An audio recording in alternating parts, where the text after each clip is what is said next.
नमस्कार, आप देख रहे हैं न्यूज़ वन इंडिया और आपके साथ मैं हूं अंशिका पाठक। बुलेटिन की शुरुआत करेंगे बड़ी खबर के साथ। मेरठ से बड़ी खबर, बाप ने बेटी को उतारा मौत के घाट। बकरीद के दिन पत्नी और बेटी पर किए चाकू से वार, खुद भी आत्महत्या करने की कोशिश की। 7 साल की बेटी की इलाज के दौरान मौत हो गई है। पति और पत्नी का अस्पताल में इलाज जारी है। भारी कर्ज के तले दबा है कपड़ा व्यापारी। मेरठ के थाना लिसाड़ी गेट क्षेत्र की ये घटना है।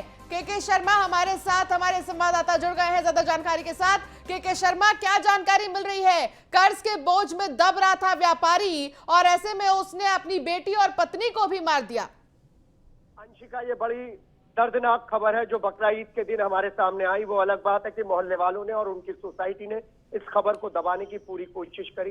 खबर सुबह 11 बजे की थी, शाम को 6:30-7 बजे करीब खबर की सुगबुगाहट होती है, तो रात में अस्पताल में पहुंचकर ये वीडियो ली जाती है और उसके बाद जो सारा मंजर सामने आता है वो दिल दहला देता है। जुनेद नाम का जो ये कपड़ा व्यापारी है, ये 11 बजे करीब अपनी पत्नी से बात कर रहा था और घर पर बात करते करते कलह हुई, तो जिस छुरी से कुर्बानी दी जाती है उसी छुरी से इसने सबसे पहले अपनी पत्नी पर वार किए, फिर अपनी बेटी जर्नैल जो 7 साल की थी उस पर वार किए और फिर अपने गर्दन और हाथ पे वार किए।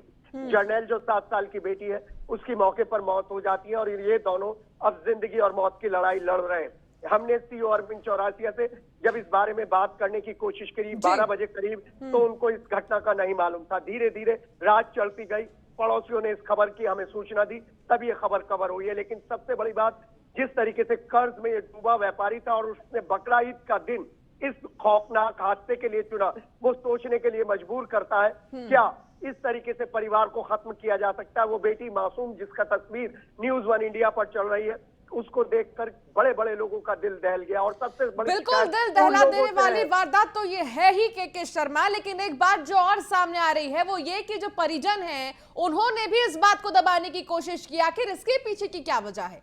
जी हाँ, यही सबसे बड़ी बात है अंशिका। इसी बात पर मैं आ रहा था कि उन लोगों की सबसे बड़ी गलती है जिन लोगों ने इस खबर को दबाने की कोशिश करी, इस घटना को दबाने की कोशिश करी, उनके खिलाफ भी कार्रवाई बननी चाहिए। यहाँ पर जब उसको पता चला डिप्रेशन में जो ये जुनेद नामक व्यापारी है कि उससे बहुत बड़ी गलती हो गई है, उसने अपने ऊपर वार किया।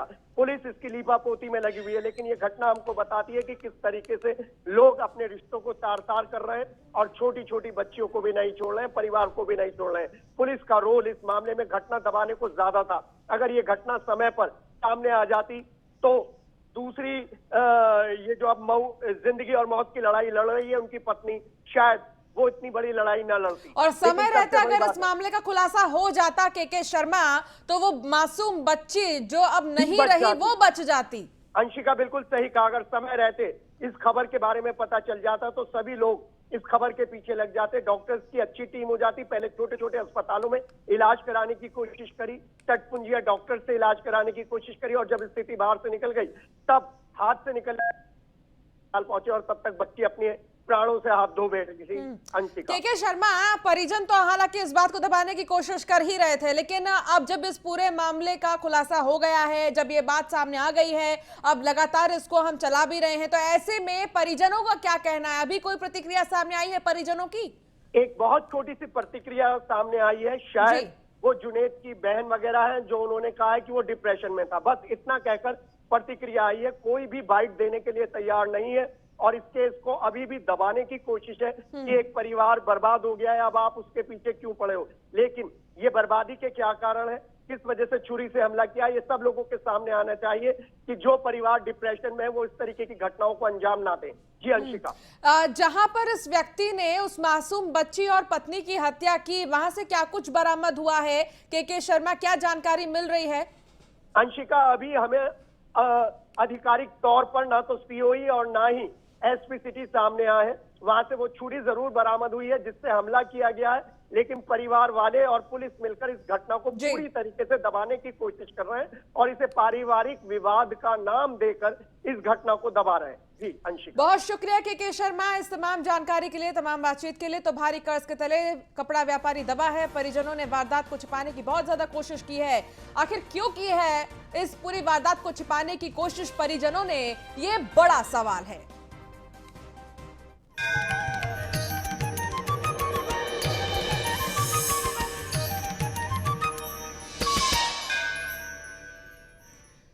चलिए अब बात करेंगे देवभूमि की, जहां मुख्यमंत्री पुष्कर सिंह धामी का पिथौरागढ़ दौरा स्थगित हो गया है। खराब मौसम के चलते रद्द हुआ कार्यक्रम। सीएम को विकास कार्यों का शिलान्यास करना था। सीएम का दौरा स्थगित होने से कार्यकर्ता निराश हैं। तो आपको बता दें कि सीएम बनने के बाद मुख्यमंत्री पुष्कर सिंह धामी गुरुवार को पहली बार पिथौरागढ़ जनपद भ्रमण पर पहुंचने वाले थे। हालांकि मौसम खराब होने के चलते मुख्यमंत्री का यह दौरा स्थगित कर दिया गया है। मुख्यमंत्री के भ्रमण कार्यक्रम को देखते हुए प्रशासन ने सभी तैयारियां पूरी कर ली थी। पार्टी कार्यकर्ता भी सीएम के स्वागत की तैयारियों में जुटे थे। मुख्यमंत्री का गृह क्षेत्र पिथौरागढ़ होने के कारण सीमांत जिले के कार्यकर्ताओं में काफी उत्साह था, लेकिन अब वो निराश नजर आ रहे हैं। सुदीप जैन हमारे विशेष संवाददाता हमारे साथ जुड़ गए हैं।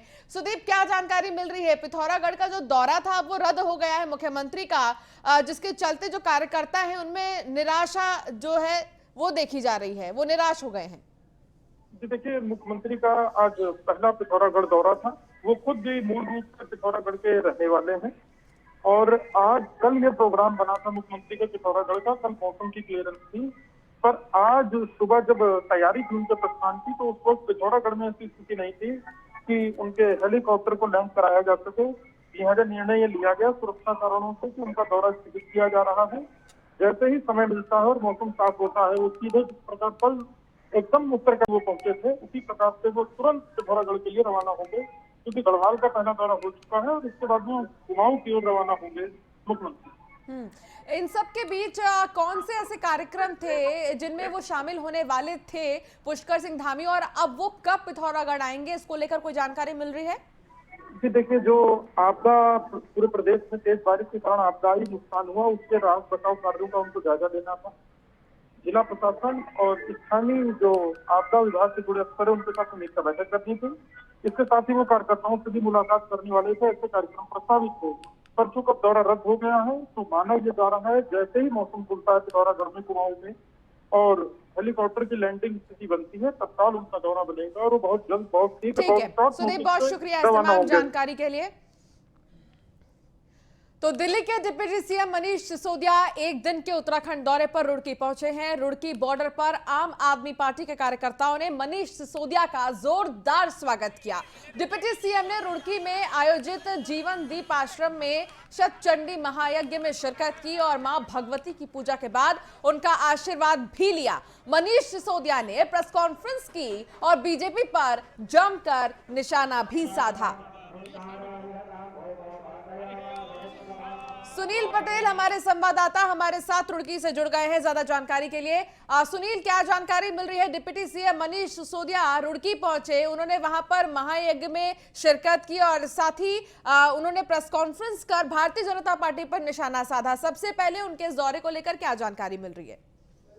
देखिए, बिल्कुल आपको बताओ, जिस तरीके से देखा जाए तो जैसे ही रुड़की नेशनल बॉर्डर पर पहुंचे तो कार्यकर्ताओं ने उनका जोरदार स्वागत किया। जोरदार स्वागत करने के बाद वो महायज्ञ में पहुंचे, जहां उन्होंने मां भगवती का आशीर्वाद लिया और मां भगवती का आशीर्वाद लेने के बाद वो एक निजी होटल में पहुंचे। NH 58 के स्थित जो एक सेंट्रम होटल है, निजी होटल, वहां पर उन्होंने प्रेस वार्ता की। प्रेस वार्ता के दौरान उन्होंने बीजेपी और कांग्रेस पर निशाना साधा है। उनका कहना है कि जिस तरह से जो बागी होकर गए थे, क्योंकि सवाल के जरिए उन्होंने बताया कि जो बागी नेता उनके गए थे, जो विधायक बने थे, वो अगर हमारे यहाँ आते तो उसके ऊपर उन्होंने कुछ नहीं बोला है, लेकिन जिस तरह से उनका निशाना साधा कि उनकी एक मन की बात थी, उन्होंने अपनी मन की बात वो बोली है कि जो कर्नल कोटियाल है उनको वो मुख्यमंत्री का चेहरा बनाना चाहते हैं। वो उन्होंने सवाल किया है उत्तराखंड की जनता से। जी, इन सब के बीच अगर इसे हम चुनावों से जोड़ें इस दौरे को, तो सुनील, कितना ज्यादा अहम हो जाता है ये दौरा आम आदमी पार्टी के लिए? देखिए, बिल्कुल आपको बताओ, जिससे 2022 की तैयारी जो हो आम आदमी पार्टी ने पूरी कर ली है, उसी को देखते हुए जो है सरगर्मियां की तेज हो गई है। जितने के नेता जो कार्यकर्ता हैं वो लगातार जो है फील्ड में निकल रहे हैं। वहीं 2022 की तैयारी को देखते हुए दिल्ली से नेता बार बार आ रहे हैं। तकरीबन 2 से तीसरी बार जो उप मुख्यमंत्री यहाँ पर पहुंचे हैं, जिन्होंने सीधा जो है जो कांग्रेस पार्टी है और भाजपा पार्टी है उन पर निशाना भी साधा है। उनका कहना है कि वो सिर्फ एक ही बात रखने के लिए यहाँ पर प्रेस वार्ता के लिए आए थे कि जो कर्नल कोटियाल है, जो फौजी थे। जी ठीक है सुनील, बहुत शुक्रिया इस तमाम जानकारी के लिए। तो डिप्टी सीएम मनीष सिसोदिया क्योंकि रुड़की पहुंचे, उन्होंने प्रेस कॉन्फ्रेंस की। क्या कुछ कहा उन्होंने प्रेस कॉन्फ्रेंस में, आपको सुनाते हैं।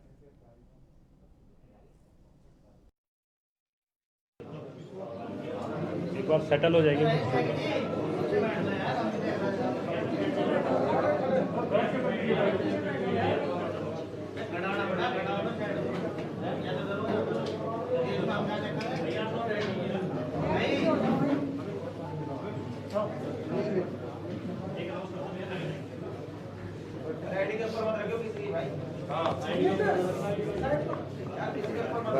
कोई बात नहीं, ऊपर नहीं रखना, कोई बात नहीं, हमें फैला दो। यही सबकी ट्रिक होती है ना कि सबसे बाद में रखो तो सबसे उसमें आता है।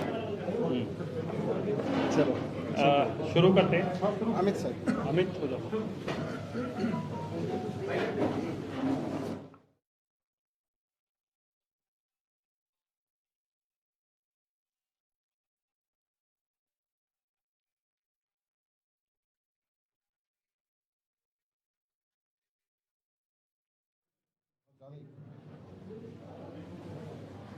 आज उत्तराखंड आगमन के दौरान रुड़की में जीवनदीप आश्रम जूना अखाड़ा में महामंडलेश्वर स्वामी यतीनानंद गिरी जी के आग्रह पर आज यहाँ पर आगमन हुआ और उनके द्वारा आयोजित शतचंडी महायज्ञ में शामिल होने का अवसर मिला।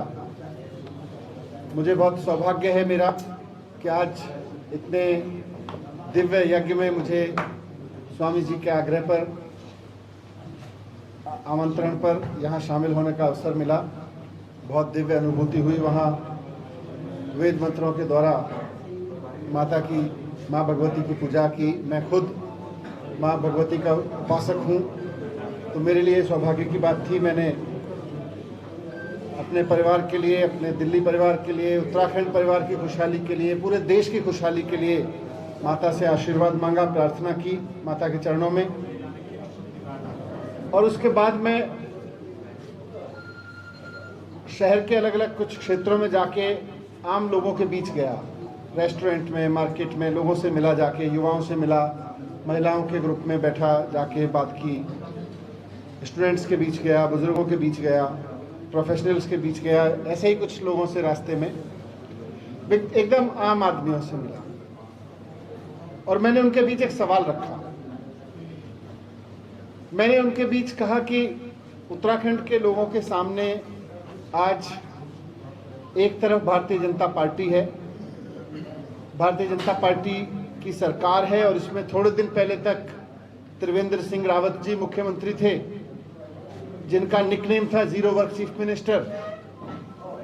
उसके बाद तीरथ सिंह जी आए, उनका नाम भी जीरो वर्क चीफ मिनिस्टर ही रह गया, काम नहीं कर पाए। उसके बाद पुष्कर धामी साहब आए हैं। पुष्कर धामी साहब तो खुल के कहते हैं कि भाई ना तो मैं किसी की चोरी रोकूंगा ना रोकने दूंगा। उनका तो स्टेटमेंट है, मैं सुन रहा था कि मैं किसी की चोरी बंद नहीं करूंगा, जो करता है करता रहे। तो उत्तराखंड की जनता के सामने एक तरफ निकम्मे और भ्रष्टाचारी और भ्रष्टाचार को संरक्षण देने वाले नेता हैं, मुख्यमंत्री हैं। दूसरी तरफ एक कट्टर देशभक्त के रूप में आम आदमी पार्टी के नेता कर्नल कोटियाल साहब हैं, जिनकी ईमानदारी की, जिनकी कर्तव्य निष्ठा की, जिनकी मेहनत की, जिनकी देशभक्ति की कस्में देश भर के लोग खाते हैं, जिनका पूरा जीवन देश के लिए कुछ करने और बलिदान देने, अपने आप को संकट में डाल के भी देश की सेवा करने के भरा रहा है। वो देवभूमि के लाल हैं। तो मैंने आज वहां पर पूछा लोगों से, जब मैं अलग अलग ग्रुप से मिला तो मैंने पूछा कि उत्तराखंड का मुख्यमंत्री कैसा होना चाहिए? भ्रष्टाचारी या भ्रष्टाचार को संरक्षण देने वाला, या देश की सेवा करने वाला ईमानदार मुख्यमंत्री होना चाहिए, कट्टर देशभक्त होना चाहिए, कर्नल कोटियाल साहब जैसा?